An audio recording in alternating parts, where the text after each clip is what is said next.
What it do? What it do? You know, Elbows and jumpers. feeling a little nostalgic over here, Rudy. Indeed, indeed. This is episode 10. Had to show some love for the old schools, aka PJ Tucker. Yes, sir. That's why I felt it was appropriate to drop some Pac. Very nice, very nice. Well, let me introduce Rudy Ramirez. He's our co-host of our show, Elbows and Jumpers. Here we are on episode 10, along with my another co-host, DJ Skrechy Scratch. What up, what up, what up? Dennis felt bold today. I know, I see. I Okay, like it. He took control of the intro. I dig it. I like that. Let's get going, man. I'm regular ass Dennis, as y'all know. Hollywood Dennis. We're here to talk about Houston sports in general, Rockets basketball, culture as a whole, and let's start off with a few things. First off, we mentioned PJ Tucker. He's going to the Milwaukee Bucks. Apparently, that is the location that he wanted to go to. He said it was his desired place, and I'm very happy for him. He feels like he's got a strong shot at getting a championship with that team. I wish him all the best. I'm sure all of y'all do as well. Yeah, likewise. I sent them a personal DM from the Elbows and Jumpers. Just wishing him well because, any Houston sports fan will see that the effort and the heart and integrity he put into this team. Memorable Rocket. I mean, definitely. He was a cog in everything in this big wheel that kept everything working for us for a long time, and we could have gone as far as we did without him. So likewise, and I agree, and he's definitely going to push the Bucks forward. Absolutely, I think that they're missing a spot up shooter. Obviously, I think Giannis has that gravity, but he cannot. Either he can't find him, which we're about to find out, because he's got somebody that can knock that shot down. Now it's just a matter of getting him that ball in those moments where they do crowd that paint and don't allow him to do that thing where he can just walk 2 steps into and get a bucket. So it should be interesting. It should be. Really quick weird thing, Houston thing off the top. There was a shooting at the Galleria today. I feel like that needs to be talked about. Only because it happened. Yeah. I just want to acknowledge that it occurred. There was. And hopefully it wasn't any type of shooting anywhere is a definitely terrible situation. Hopefully there were look, it's still a pandemic. Everybody ain't vaccinated, and here everybody is still going shopping and doing this stuff. Only there's a significant amount of weirdos out there. Well, everybody got that stimmy right now, so good point. Everybody's at the people Galleria. Feeling really good. There's a lot of sunshine in Houston. It's a 70-degree day.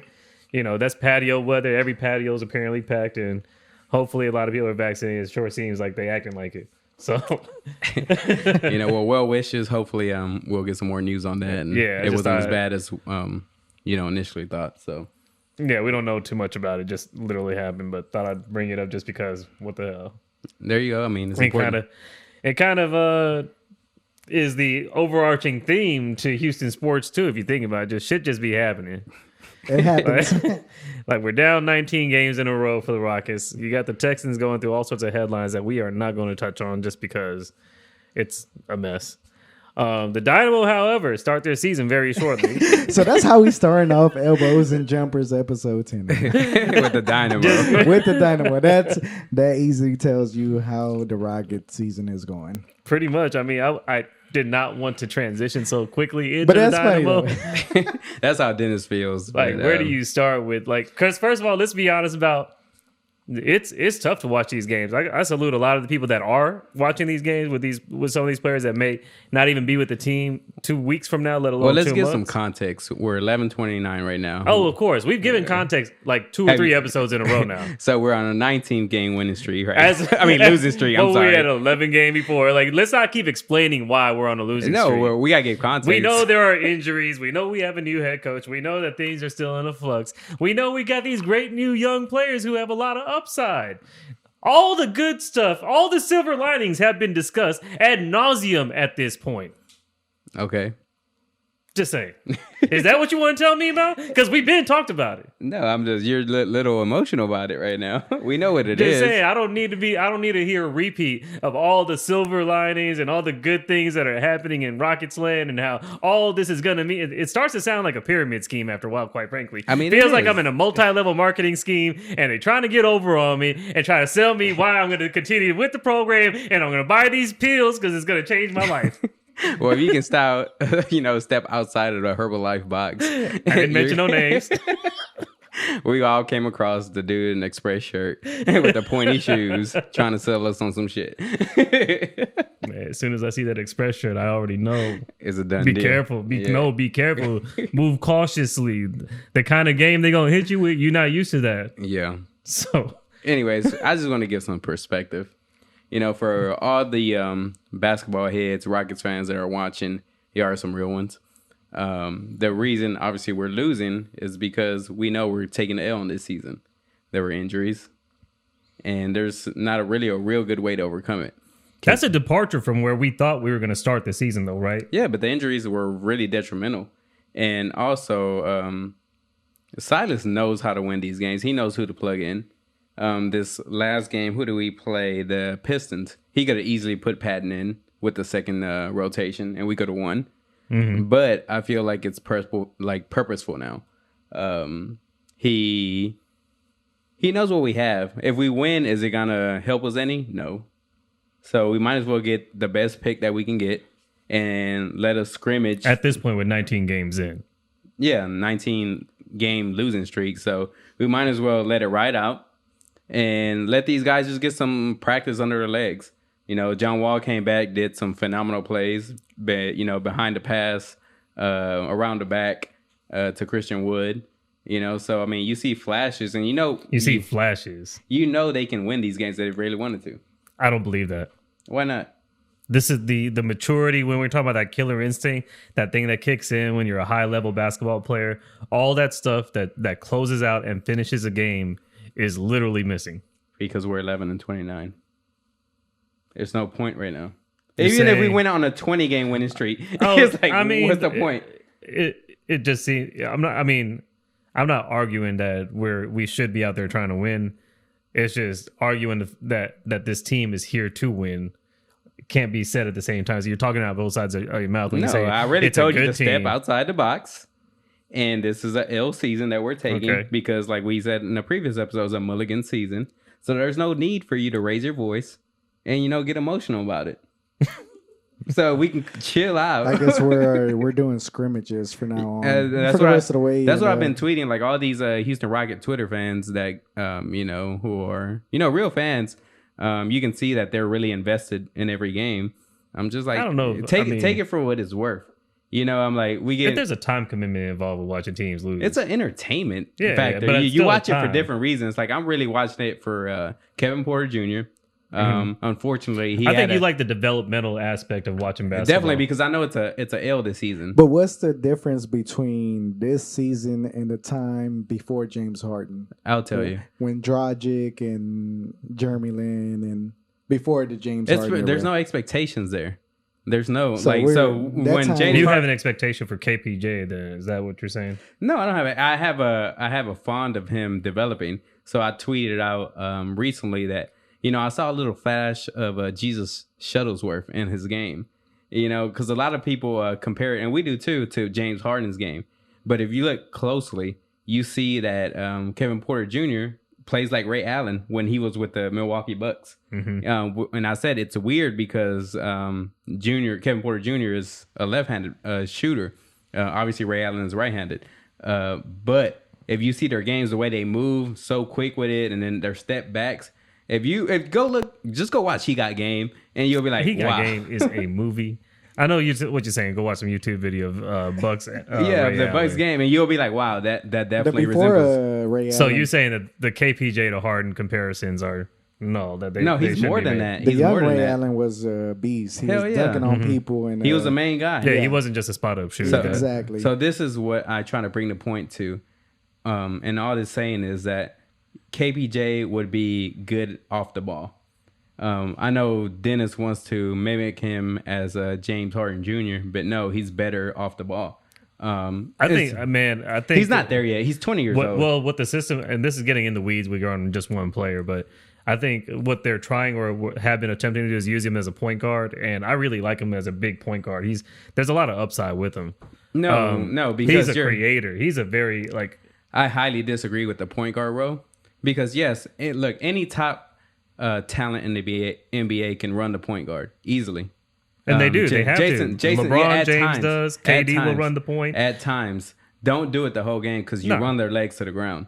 And he's 20 years old. Like, let him learn the game. Still young. And this is the thing I've and been if we're seeing. clearly not trying to win, then that's what they're letting them do. They're trying stuff out. You're trying to play to his strengths. And right now, I see his strength. He needs to develop on his shooting because his legs aren't there to shoot that corner 3-pointer when he's running the point. When did he come into the league, Harden?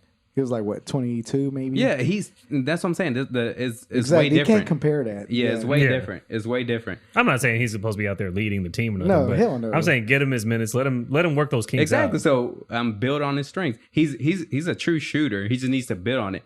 Right now, if you make him run the point guard and expect him to shoot at the same time, you're gonna kill his confidence. So don't do that. Let John Wall run the point. So let him run off the disagree screen. with Silas then? What do you mean? You disagree with how Silas is handling, I guess, the development of the team itself? I think you are misleading No, our in audience general. right now. In general. No, because there've been so many injuries where John Wall hasn't even been in the lineup. Silas, he's just playing he's had literally different rotations every game. This past game against the Pistons, he kind of had his full roster, and he had John Wall at the point for the most part until we had Chris Wood with the supposedly, and I maybe got hyped up a little bit too much about his revenge game. I knew his first game back and expecting him to carry load against his former team would be a little. This is the thing: much. the wins aren't important right now. Yeah, for the fans who care about wins, you're looking at it from the wrong aspect. This is what is the aspect? Pure practice. Pure practice. It's time for the team to build some synergies together. Mm-hmm. Hopefully we get the highest pick. Hopefully we make some good trades up to the trade deadline. We'll see if Eric Gordon leaves or Daniel House leaves. Every player getting familiar with each other. If Oladipo leaves, exactly. I think that's the biggest name being shopped around right now. With I think Miami's talking about maybe acquiring him, and I feel like they say he's good as gone. Eric Gordon has been on that list as well, but he's currently injured, so he can't be moved. Mm-hmm. Oladipo, Oladipo's so he's still overcoming his injury. For anybody who's just killing him right now, it's like you can't expect too much from him. He's still. You can see he's slow. He's a little slow to cross over and move left to right. So it's like give him some time. He's putting up the numbers because he's stat padding right now. He's scoring. And we need him to. We want to increase his Well, trade he's scoring value. like in the fourth quarter with like 3 minutes left. Maybe we're giving up too much game about him because we really need these draft picks in return for him. True. But essentially, we need him to put up the shots he's putting up to get the points he's getting so they can brag about him getting 20 points per game with 5 assists and 5 rebounds, doing everything it takes to get there. I got to shout out Nick Patel one time. You see that? Yeah, I see him commenting. What it do, homie? So what he says, we are tanking. And he said every L is a win. Exactly. That's the perspective we need to carry. Absolutely, it is at this point. Yeah, so, are you back down to earth right now from your intro? Yeah, I'm good. I mean, I realize at 19 games in, if you think that we're trying to play into the playoffs at this point, that ship has sailed. Exactly. And again, we know all the silver lining reasons in the world where you've got injuries, you've got starting lineup changes, you've got trades that have occurred. I mean, brand new coaching staff, everything involved in it, plus COVID itself. And then it feels like our players got the yips in between it, where our lack of ability to hit wide open threes is like below 25% right now. Some of this has there's a lot of stuff that goes on with it, but all that being said, like Nick said, every L is a win. Exactly. That's why it's like don't get too involved in this. I agree. It is what it is.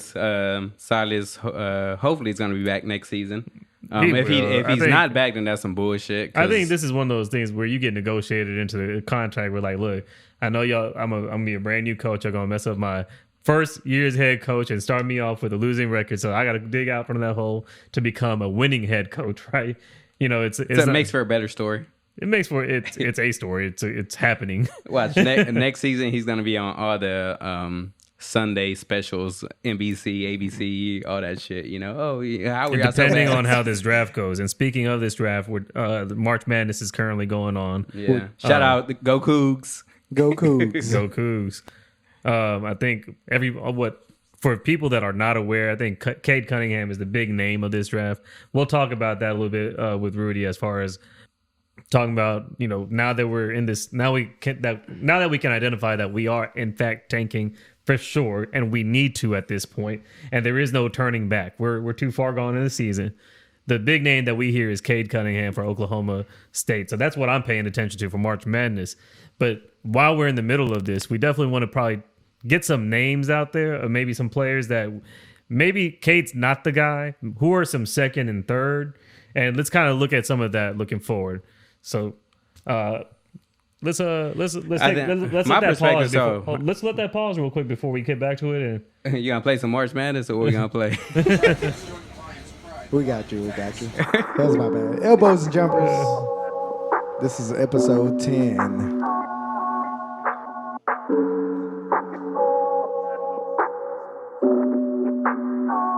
Elbows and jumpers. Yes, sir. Episode 10. We back.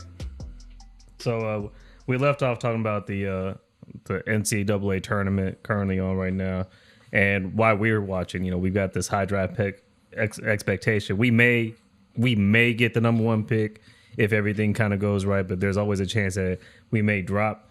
Who are some other teams that maybe we should be paying attention to as maybe lay people, as regular ass people that don't want to pay attention to March Madness because we got enough basketball on our side maybe U of H we're going to probably have to pay attention to, of course.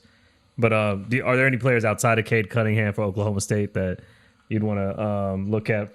So I just gotta keep it real. So the talent in college basketball is obviously getting better. If you haven't noticed, year by year. How's it getting better to you? I think I feel like it's a holding period for 1 year.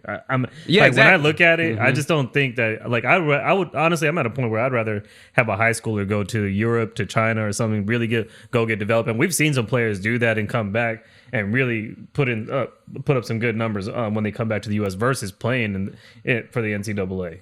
I agree. Oh God! And that's why I don't put too much stock into the tournament. No, into the draft picks, because for the past couple of years, look at Jackson Hayes with New Orleans Pelicans. He's in his first or second year. There's a lot of these 1 to 2 year players. You got to give them a chance to develop in the NBA. They don't get going to the third or fourth year. Exactly. So if you look at Cade Cunningham and expect him to just do work and be the star of your team, you're selling yourself. Yeah, I mean, you look at the Sixers are probably the best. They're the living example of this whole tank to get a high draft pick to turn your organization around.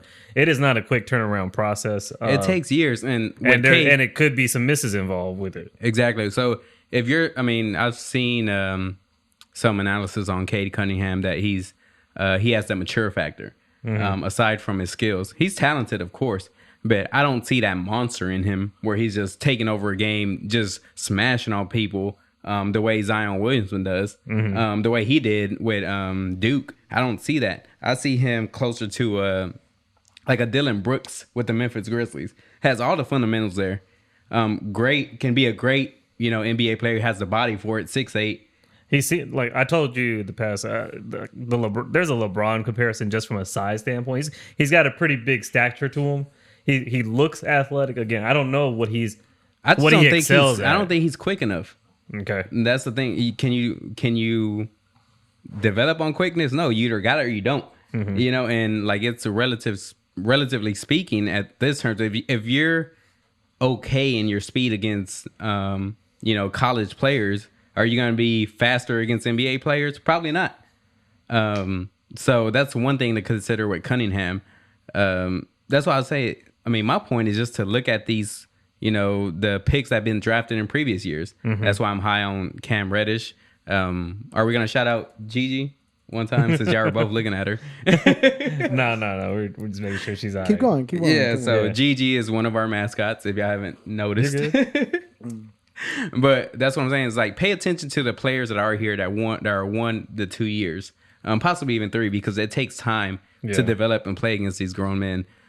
So if you're high on a draft pick, I don't think you're doing the smart thing. I would be happy with trading that first round pick that we have. If we get a really good pick and trade them for, a 3 to 6 year NBA player that's doing work. So does anybody come off the top of your head that's 3 to 6 years in? I don't know anybody that wants to trade for a high draft pick that wants to come off existing talent to get it. Like, unless a player is asking to be let out of a contract or to get out of a bad situation, which, looking at the entire landscape, I don't really see that player that's saying, let me out, please, outside of, like, I can't even think of a name. Like, PJ Tucker was the last person, essentially. Like, yeah, I'm talking about like a high name person. Like, Kawhi is already gone. You think Kawhi's leaving the Clippers? No. I mean, he's in a long-term contract, and I thought he was like short term. I mean, can you confirm? Like, Google Kawhi's contract. So, anyways, is when you're building a team, and I hate to bring up, my awards and everything for NBA 2K.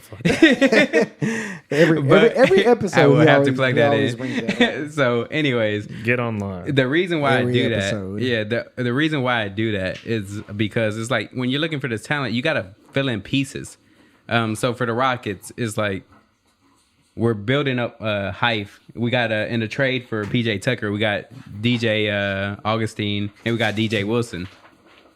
Oh man, your dogs are going in. We're gonna have to take a break. Yeah, let's take a break.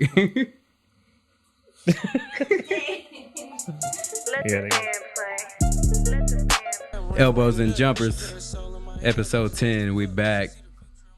So we're wrapping up the Cade Cunningham top draft picks.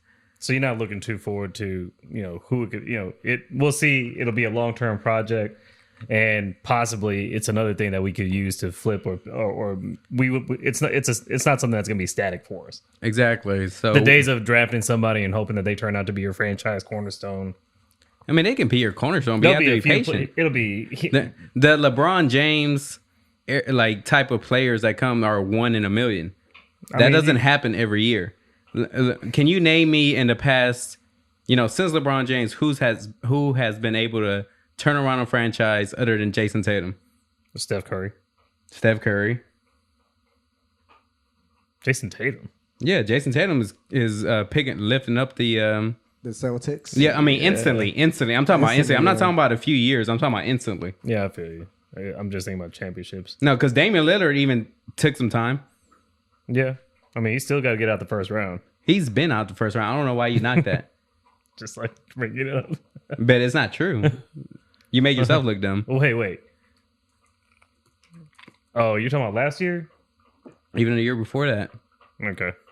Well, let's just continue. He's a dog. We already talked about Damian Lillard is even in the running for the MVP this year. Like along with LeBron James, who respectfully, LeBron James should win the MVP every year.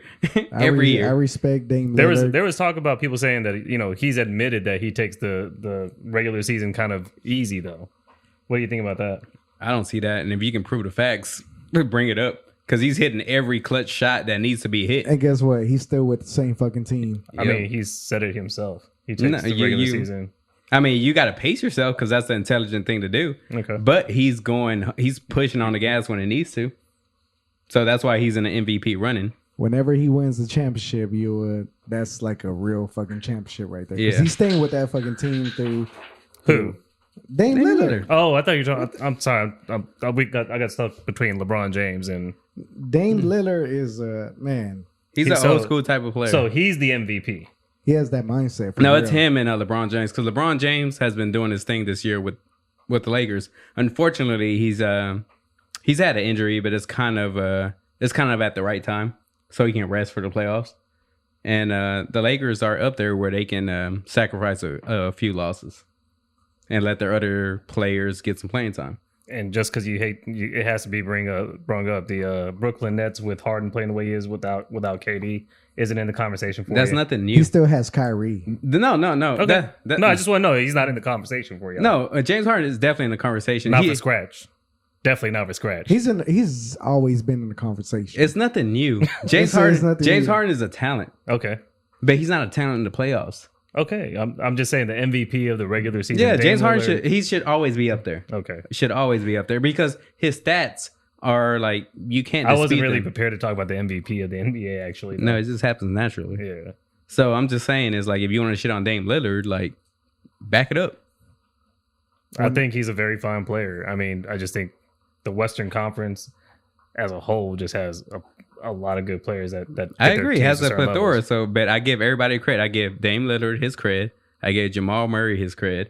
I even give who's the rookie Anthony Edwards From with the Minnesota? Minnesota. He's been balling. He's been balling. He's been balling. Yeah, but they haven't been winning, and that's Not just, at all. No, that's I mean he's been putting up numbers, and that's just taking advantage of the time that you get. You know, he's definitely talented. He's going ham on people. Do you think who do you think's been doing? Do you think they're equivalent, Zion Williamson and Anthony Edwards, or do you think Zion has the upper hand? Just because of years experience, one more year makes a difference.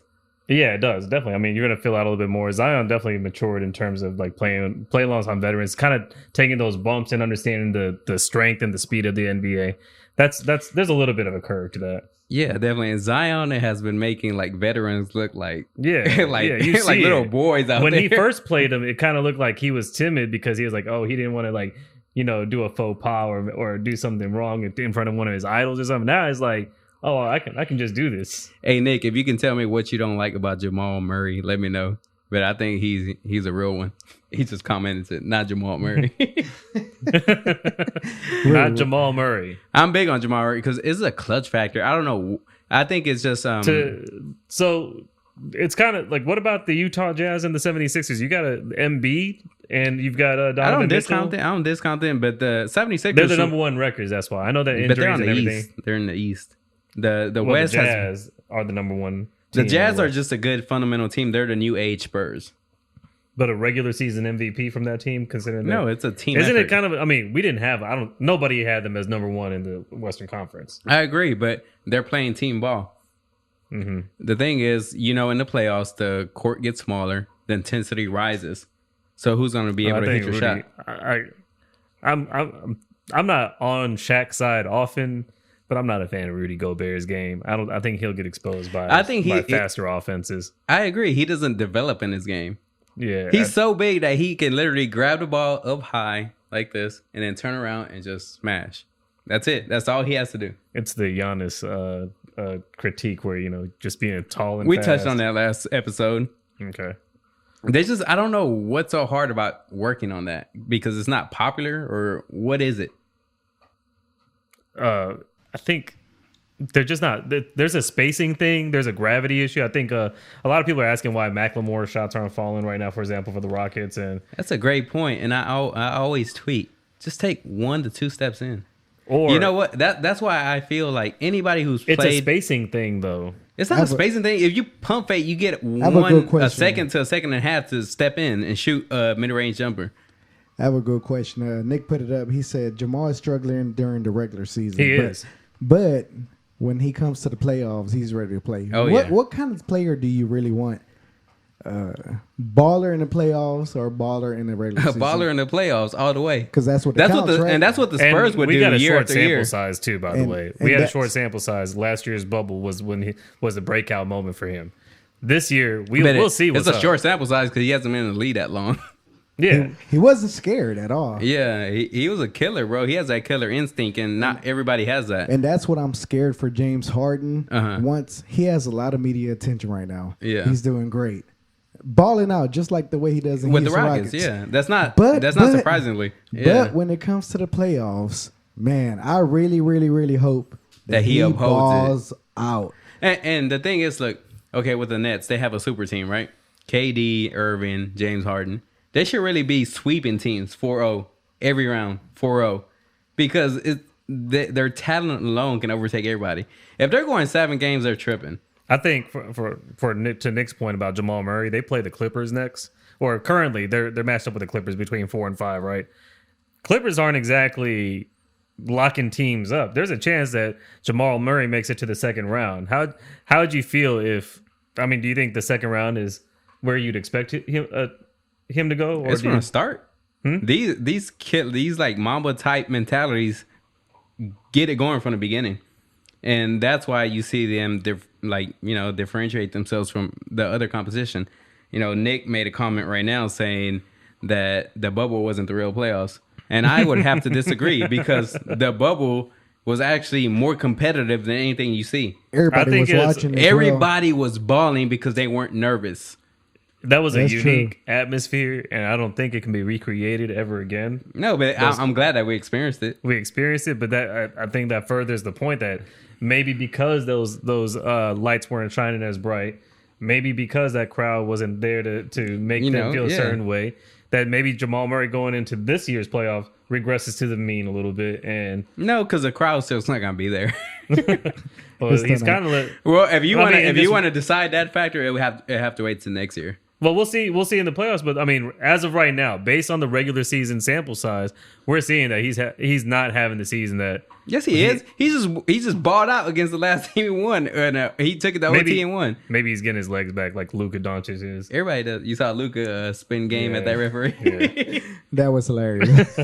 He got some pimp in him. Maybe he should come to Houston. I don't know. I would like that. I don't know. There's something about him I'm not a fan of. He's fat. Nah. He's a quality basketball player. He's a real one, definitely. I feel like Dallas got him, and they can stay with him. They can stay. There's with a thing about them having these kind of players on their team. I don't know what it we're is. not. We're not trying to get their leftovers. Yeah, something like that. Yeah, I feel that. Yeah. What's the missing piece from the Rockets that we need? It doesn't have to be a player name, but a player type. What do we need?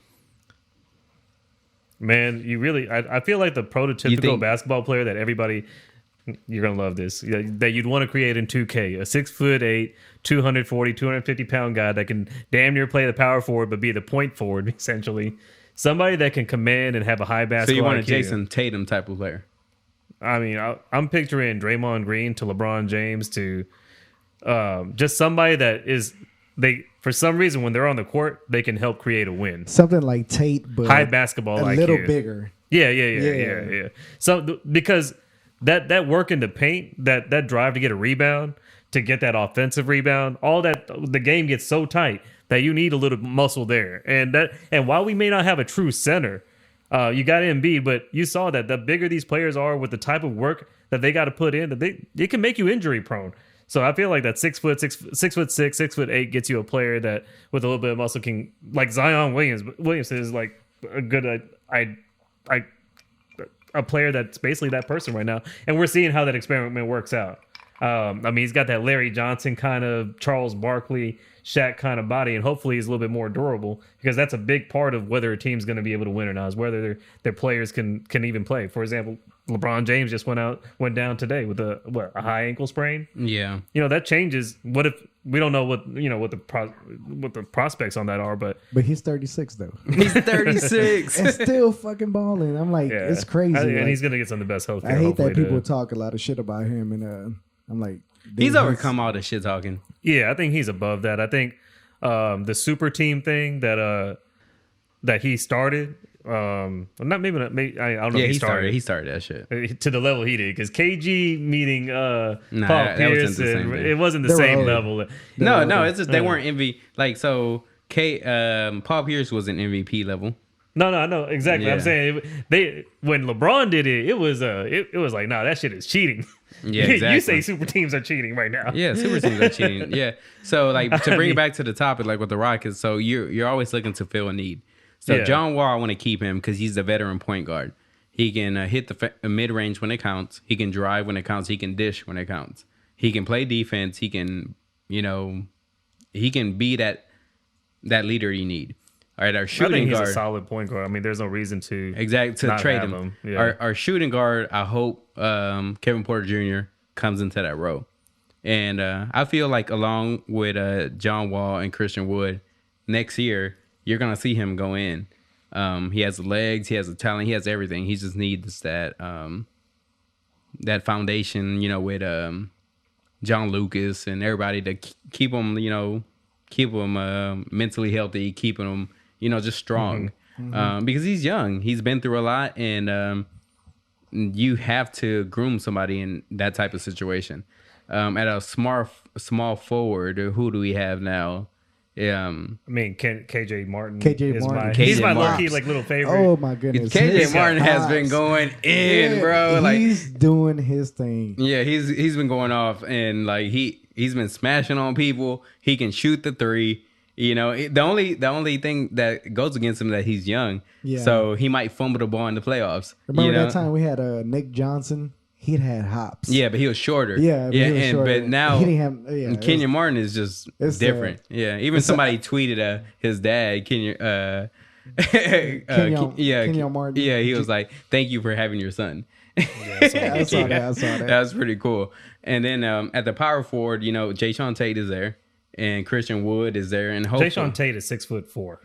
He's 6'4", right? 6'4" Or 6'6". 6'4". I'm looking at it right now. But Yeah, he plays a tough power forward because he's not a small forward. Yeah. Yeah, he doesn't have the shot to be a small forward. So yeah, he plays that muscle. I mean, it's amazing what he does. He has all the fundamentals there. You know what? Charles Barkley was 6'4", so we'll see.